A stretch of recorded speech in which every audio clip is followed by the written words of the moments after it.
So access your rack, and first of all go for router number 3. This is the edge router. Okay, from here if I say ping 888, so I can ping to 888.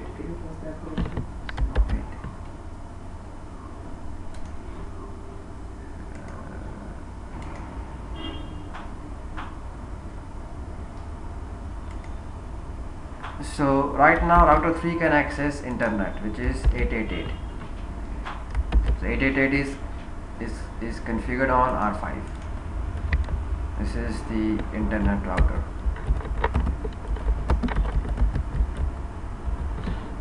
It is over here. So what if I go for test PC1?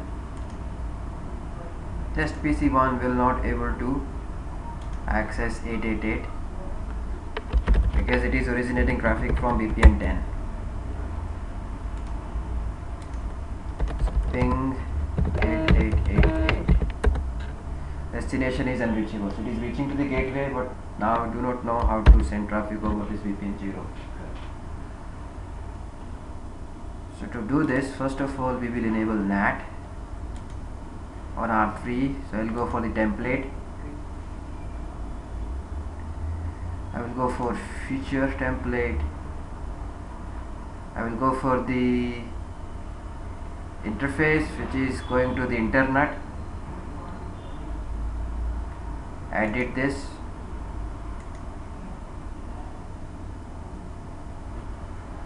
And within this interface you have the option to configure NAT.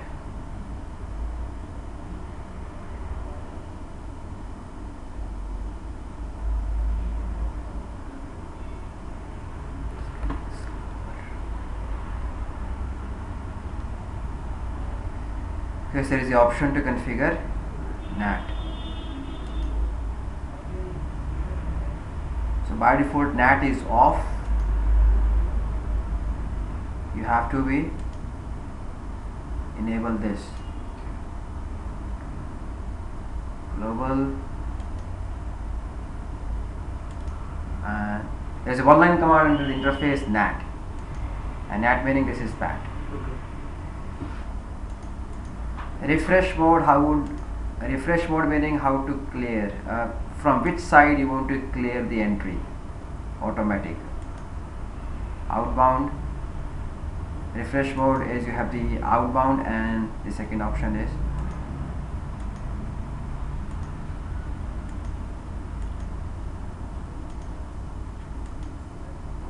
bidirectional.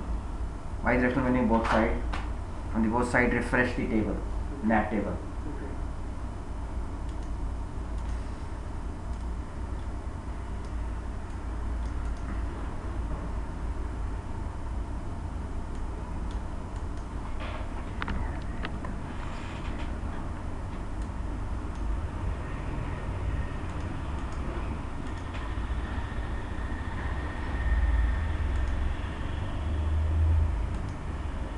Bidirectional. It's both side, from the both side refresh the table.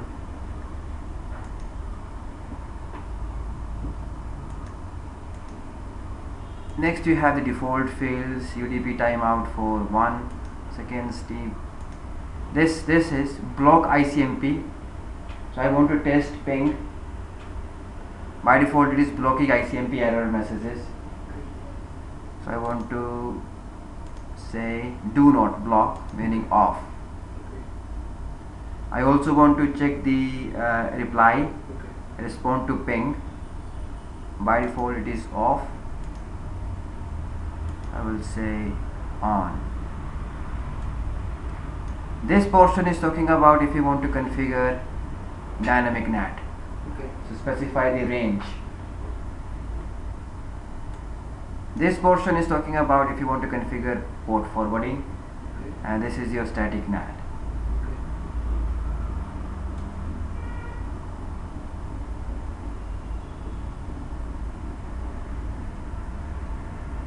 So if you look for the port forwarding, you can create a rules like new port rules.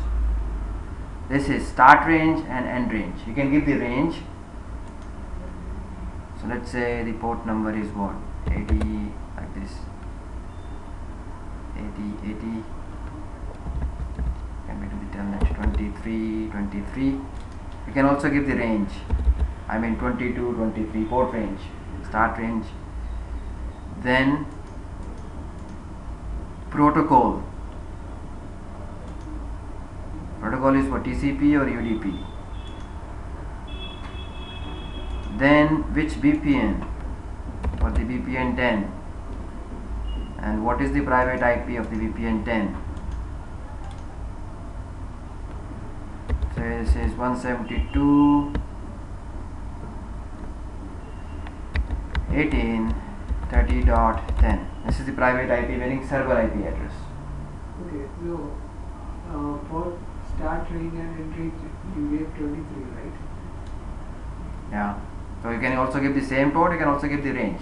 If you give 23, you can have only one system going out. If you give Yes. 23, a port meaning which port you are opening, which application you want to open. Oh, okay. This is not I want to open SSH, do you want to this open? is not the source Yeah, port. this is not a source port. Source port will be automatically. Yeah, that is the dynamically generated source port. This is for the destination. Okay, and that means from the outside, if they want to connect to this one, for this, that is allowed. This is port forwarding. Okay.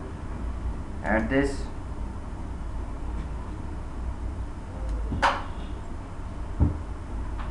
Okay, so this way you are adding rules and then update.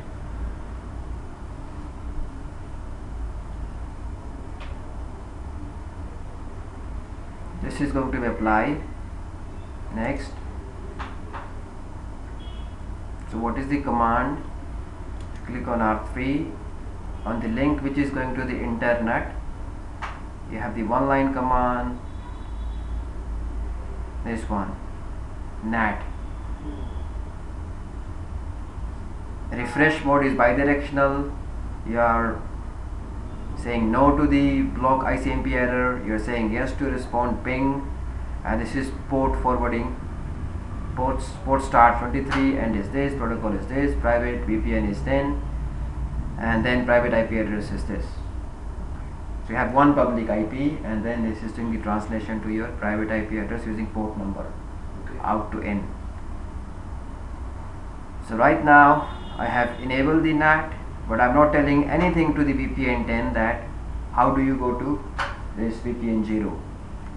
So configure.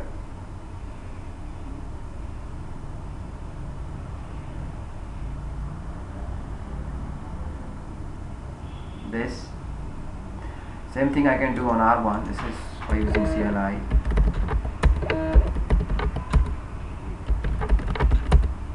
VPN 0, interface gig 0, NAT. Say the refresh mode is bidirectional. Respond to ping is enable. No to block ICMP error. Commit. That is CLI. Now once again, if I look for show run on R3 under the gig 00, command is enabled, NAT. Okay, and it is also doing port forwarding, but still user cannot be pinged. Let me refresh.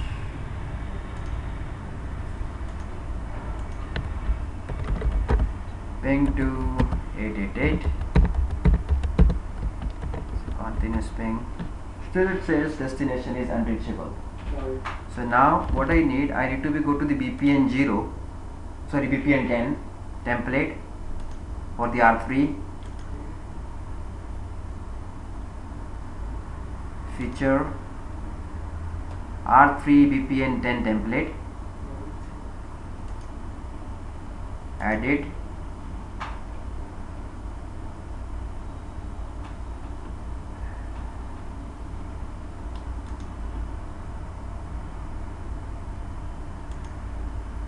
okay, and here I have IP version 4 root. There is a static default route.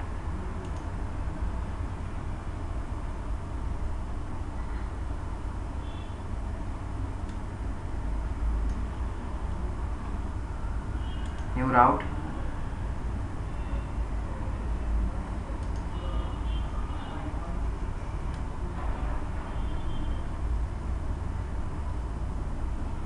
Okay, prefix. This is default root prefix. The next stop is now the gateway is VPN,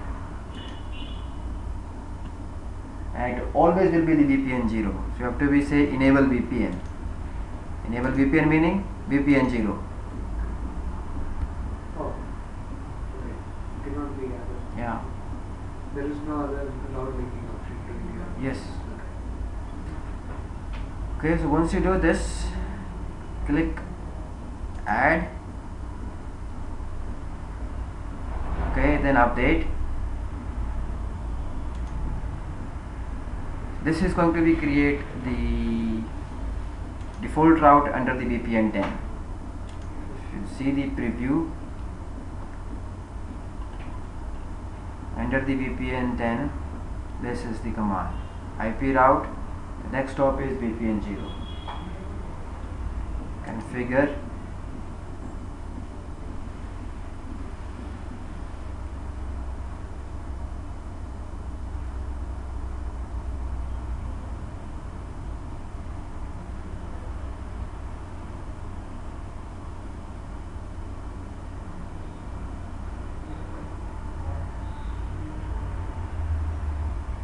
Okay, so then if I go to the test PC1, you can see it is pinging.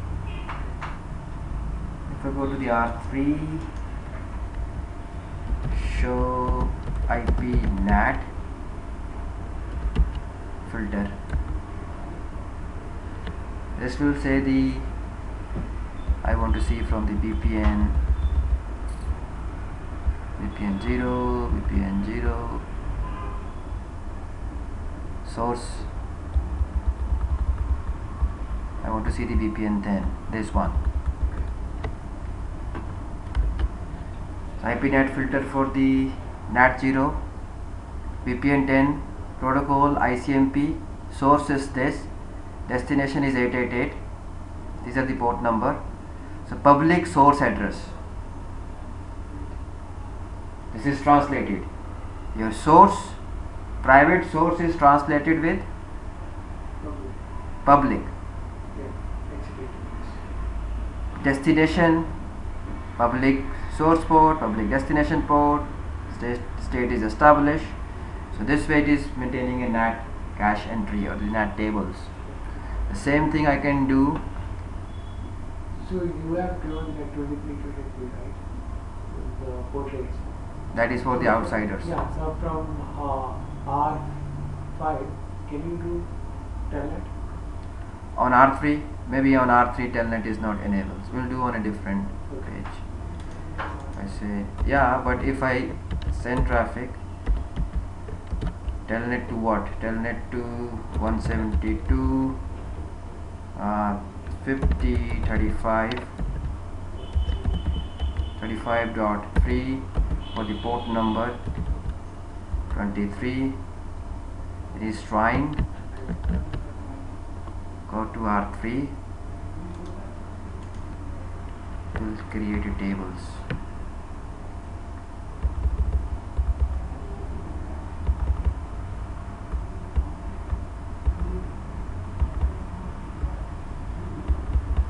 Protocol is ICMP.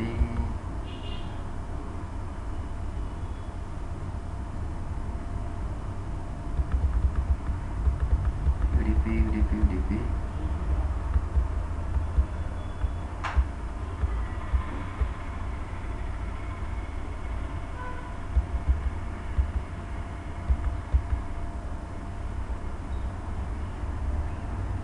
ICMP only.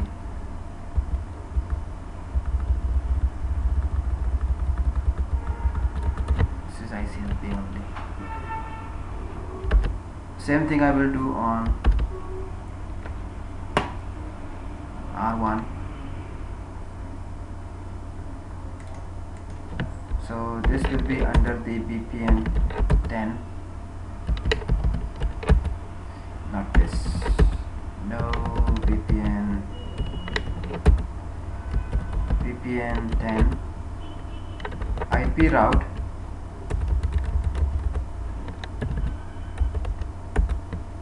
/0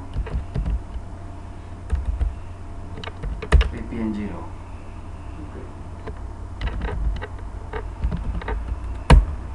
Commit. If I go to the CSR,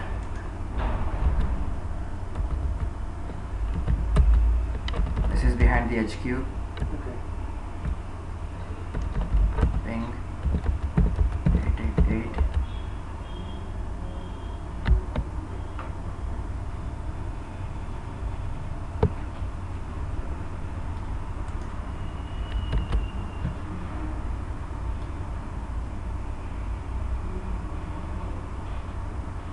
Default route need to be originate.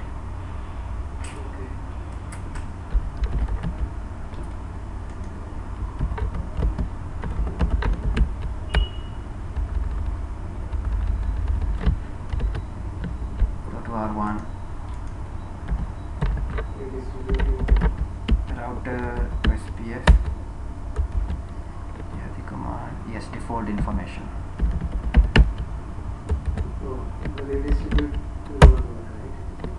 Yeah, because we can only originate default route in the SPF. Yeah,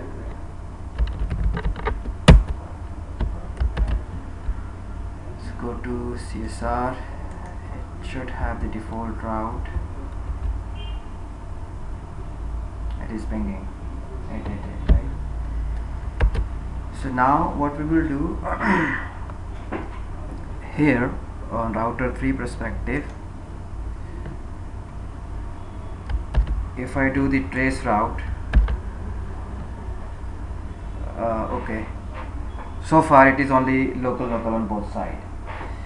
So now what I will do to create a fallback to the HQ, I will go to the router 2 and create a default route under the BPN 10. IP route. it's BPN 0.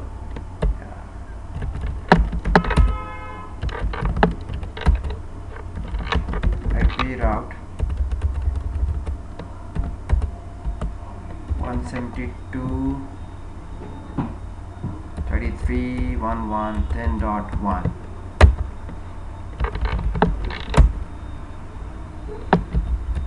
Show IP route. It has a under the BPN 10. It has also the static route. Okay, it has also the static route pointing to this. If I go to the R3, R3 is also getting this route via OMP. Actually, it had already learned that route with OSPF, right? That we have been Under the BPN 10, in R2. yeah, We are that is learning already those learning that route with OSPF, I guess. with the SPF. So you can see here, I have the default route here under BPN 10, but it is only giving preference to NAT. Yeah. That is the BPN 0 NAT. So as long as this link is active, it will do the local exit. When this link is down, so BFD is tracking the tunnel. After the 7 seconds, That's the way. yeah, it will be failover 2. So here, so far, I'm also getting this. See, the default route via OMP. The default route is also getting via 222. Router 2 sending this default route, and I'm learning under the VPN 10. Default route is there, but if I now go to test PC1, it need refresh.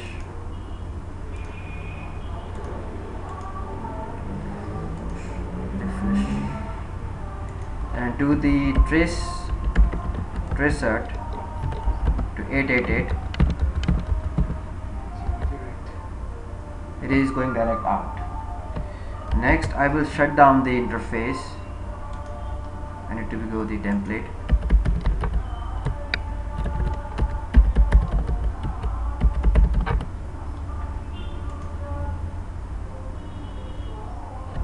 So shut down the interface, internet interface.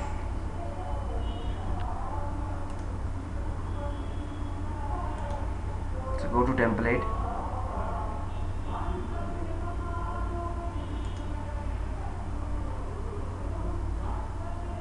And in the meantime, refresh.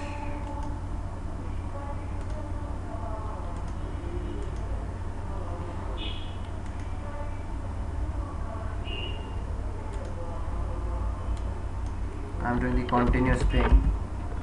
You also see that how much packet is lost, and it will fall back. You can see the TTL at this round trip time is. Go to HQ, go to feature,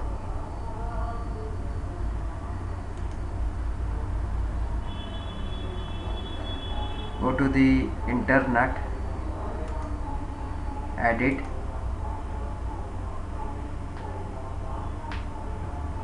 and shut down this interface.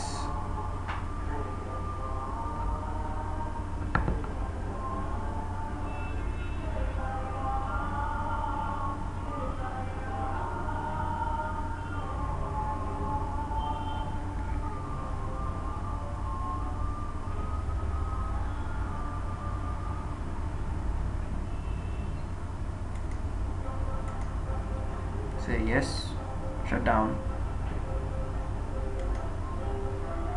update. So this is the benefit of device specific template. It will be only affect R3. If the same feature is gathered by more than one device, then all that link will be down. Next, configure.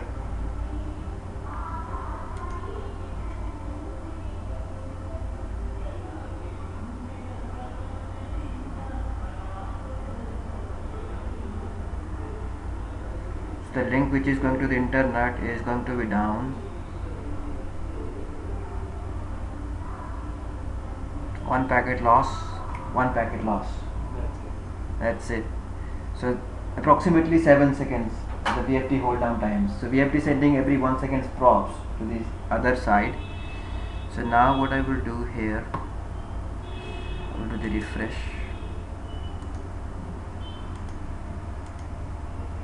And this time I will do the multiplier of 1 second is the VFT hello timer. Yeah, VFT 1 seconds. With the multiplier of 7 seconds. 7. Hold down is 7. 7. Okay. So it's waiting for 7 packet lost, and then it is redirecting. Here if I do the trace cert, traffic is going to the HQ and then going out. This is fallback.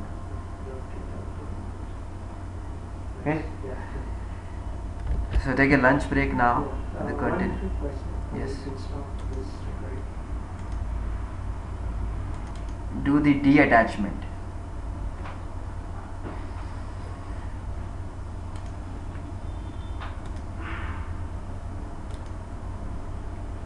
Template.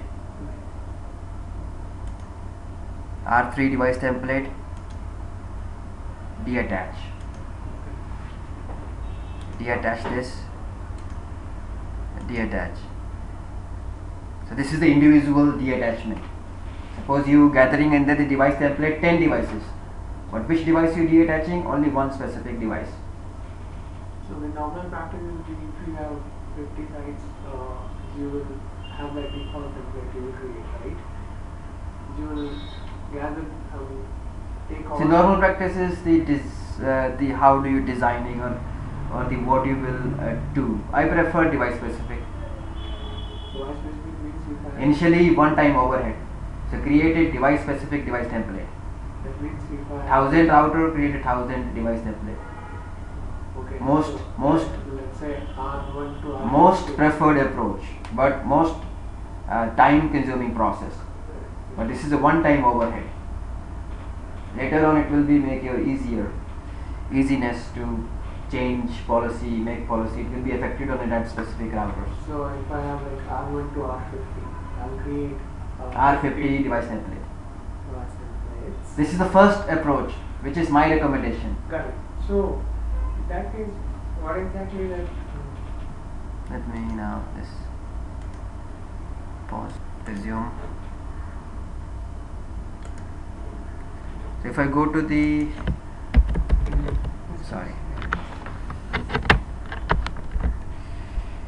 if I go to my vmanage login,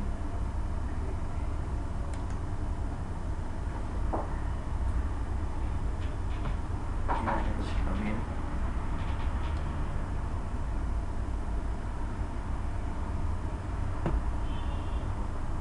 This is router number 3. Device is detached. It is not controlled by the vmanage. You can see the show run configuration here.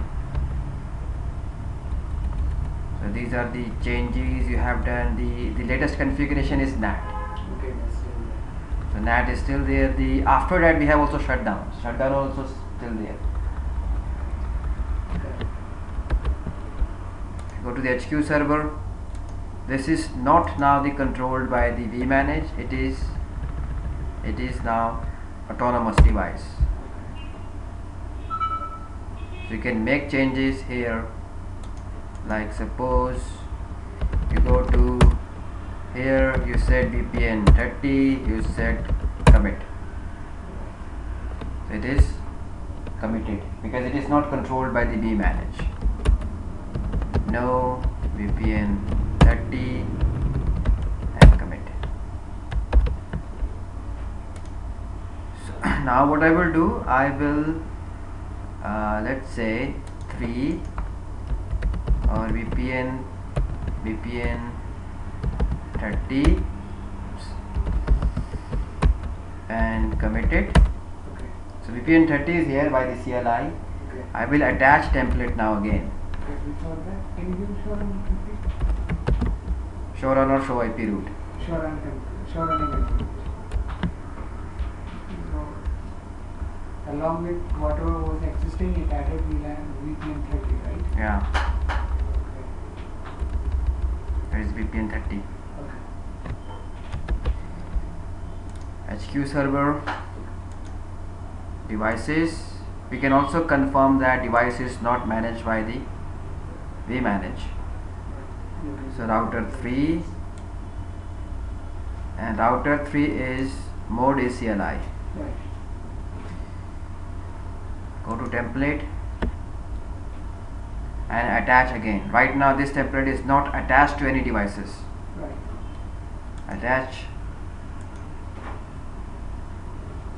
to R3.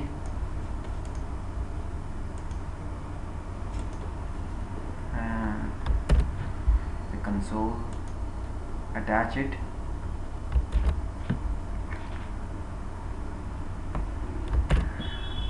Next, and configure. So if I see the running configuration here, and I will see the config differences. Can you go off, please?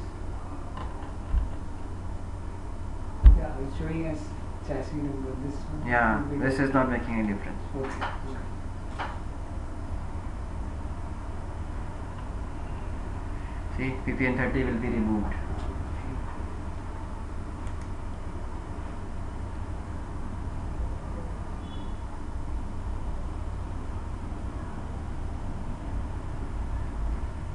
Okay, so next will be the how to control the packet using the ACL.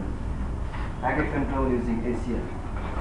So our task will be ACL is ACL, like existing ACL. You can see that how we can apply this in our sdwan.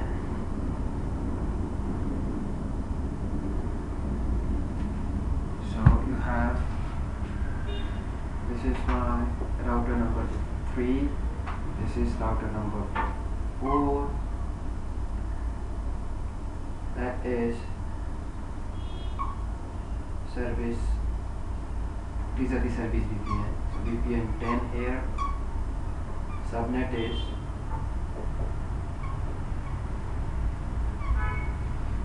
there is R4, this is my site is 103. Okay, that one site is 104. So all the ACL configuration for this spoke perspective. Because again, this is the examples of centralized data plane policy.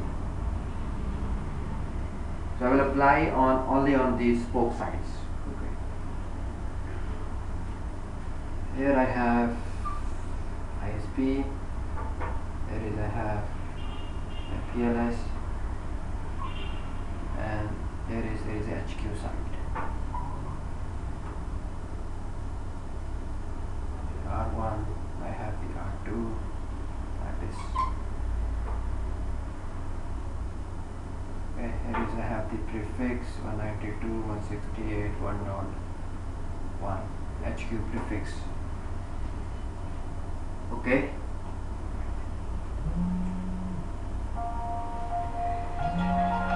Excuse me.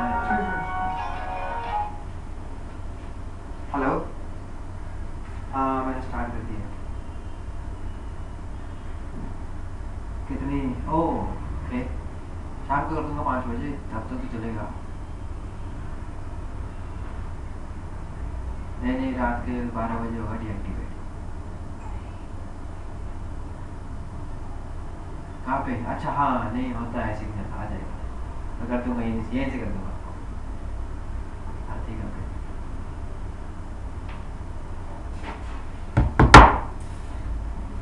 Okay, so you have the connectivity like this, like this, like this. Okay. This is also VPN 10. Here we are also running VPN 10. This site is using prefix number is 17.40.0. This interface IP is 4, this one is 3. Here we have the IP address is 10, here we have the IP address is also 10. Okay. So now what we want to, right now everybody can communicate with everyone. So we want to know the specific control, and this time we are using by using the ACL. So ACL will give you the more flexibility because now you are controlling the direct packet. You are not controlling the route now. Okay. So with this ACL, what I want that the task number 1.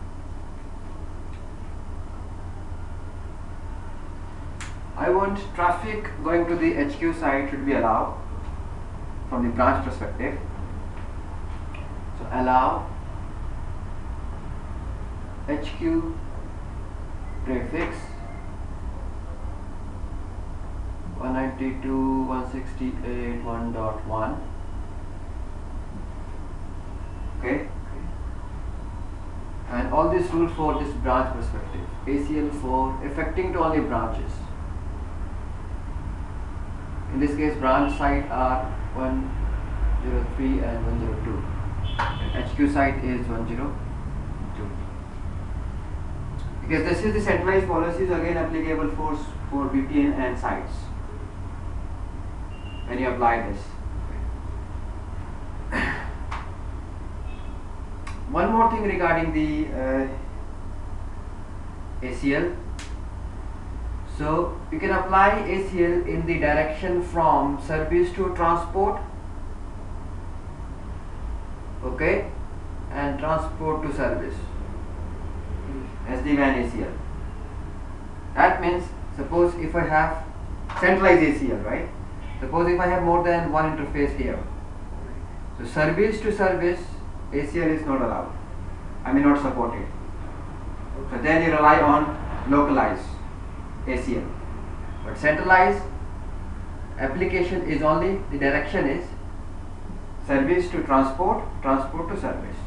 So when you say localized, When it's specific to interface. you go to the device Interface and say ACL in.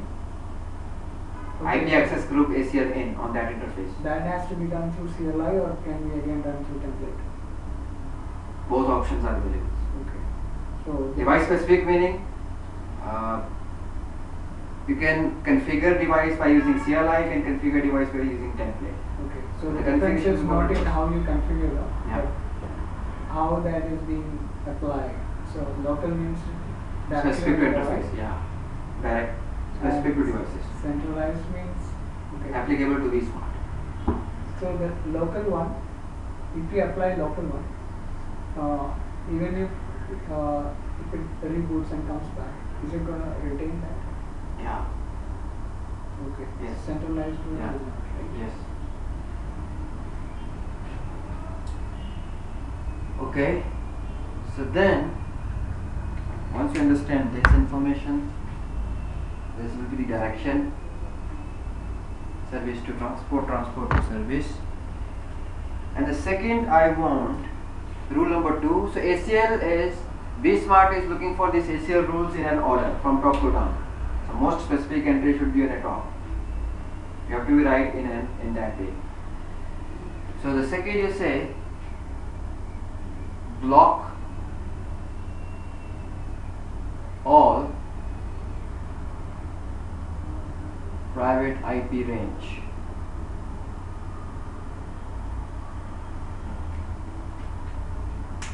So in this examples, all my site is using private IP.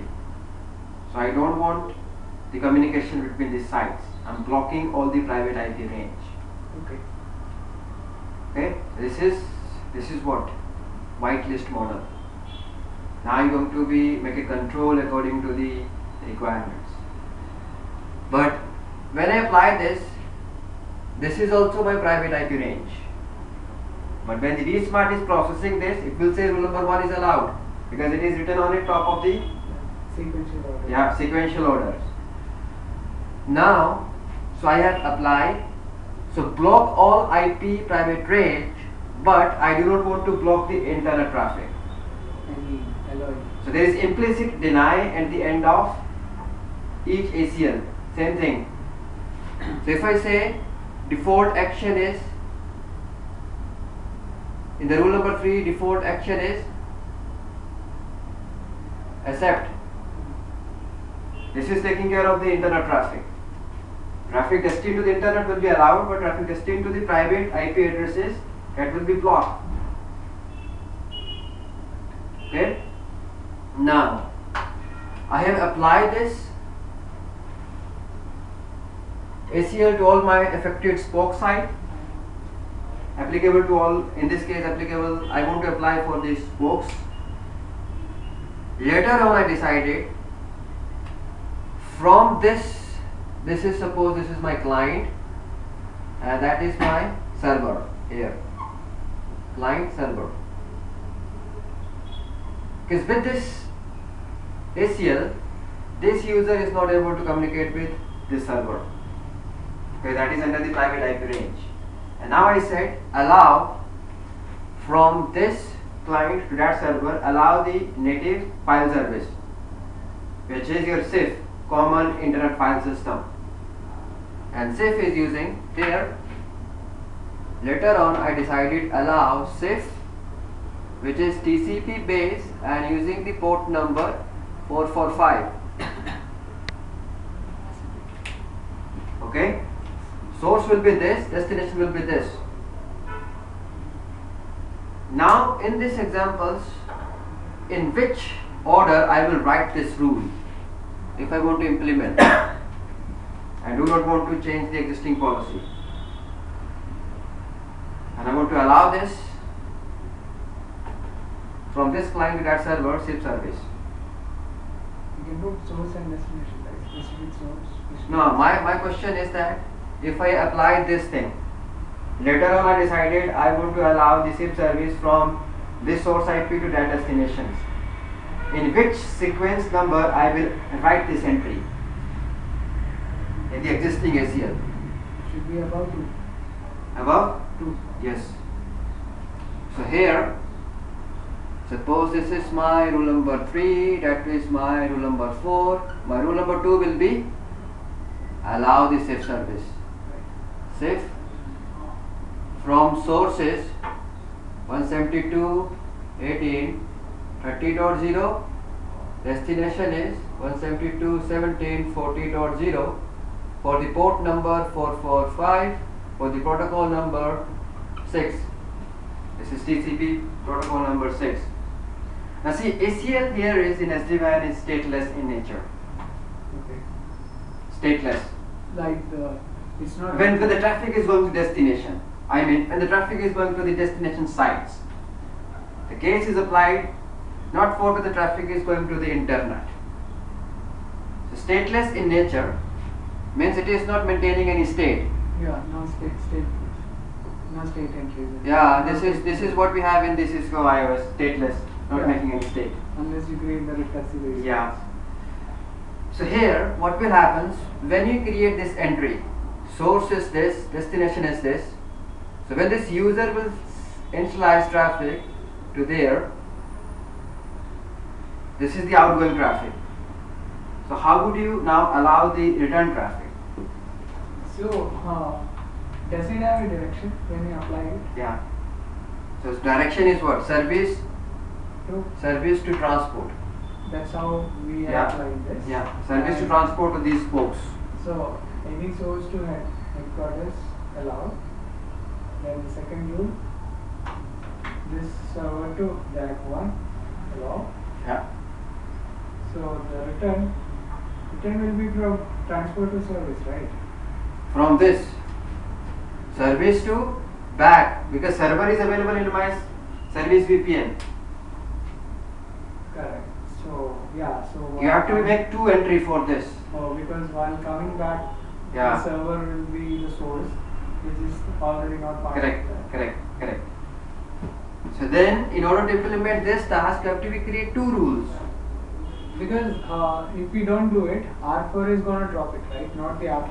Correct. Outgoing traffic. You're sending outgoing, but the return traffic will be dropped. R3 would have allowed it because the ACL was applied outbound, right? Correct. Yeah. So we will. Okay. So then, I have implemented this task. I will test it. Then I decided, okay, there is a server is sitting over here, also on HQ. Okay. And now I want the, so far whatever I have done, this is I'm only looking for the packet header. I'm not looking for the payload. So sdwan will also give you the capability that look for the payload. Oh. Suppose I want to block YouTube, Facebook, Oh, DPI. application. Yes, this is what where is DPI feature will comes, and that is only possible. I can also filter the payload traffic by using the ACL, but that is only possible once you have applied the DPI feature. And DPI is the examples of localized policy. DPI is the examples of localized policy, deep packet inspection.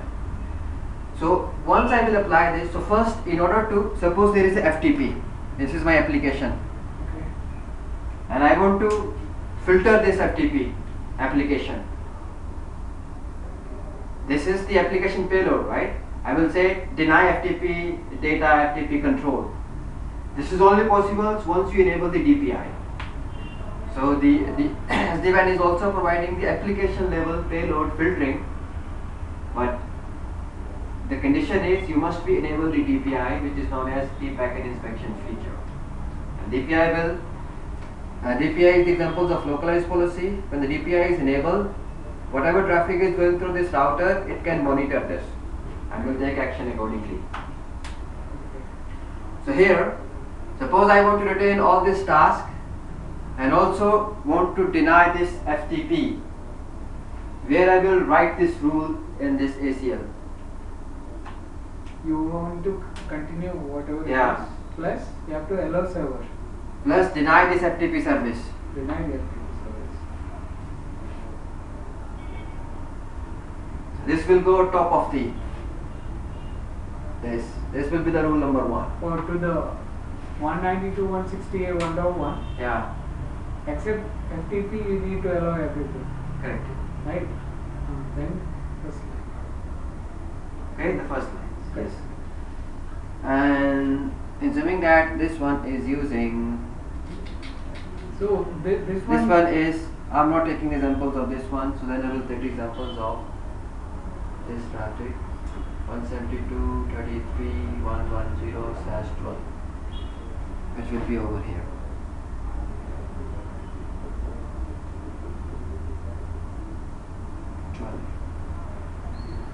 Because 12 is there is the HQ server, and FTP service is running on this HQ server. So you want to deny that, right? Yeah. So that cannot be done with the traditional port approach. Why do you need to look into the DPI? I mean, why do you need to enable DPI for that? Because you cannot look the. I'm giving the examples. Suppose you want to drop YouTube, BitTorrent traffic. How would you do that? Okay, that needs DPI, but this can be achieved Yeah, the traditional by using way. port number. Port number Yes. 21, 22, Yes. 20, 21. Yes, yes. But how would you drop Facebook traffic? Correct. Yeah, that needs. Correct. DPI. Yeah. So, for that purpose, we need to enable the DPI features There's log analysis. on this device specific, because the DPI is the localized policy. Okay. And but the ACL can be centralized. Yeah, ACL is Just centralized, that it can be feature needs to localized. be enabled. Yes. So first, that DPI feature must be enabled on that specific devices. Okay. So all these things for the perspective of R3 now. Okay. Okay, so we'll do this ACL packet control filtering with the help of ACL. So the moment I will stop this. Oops, the recording was on.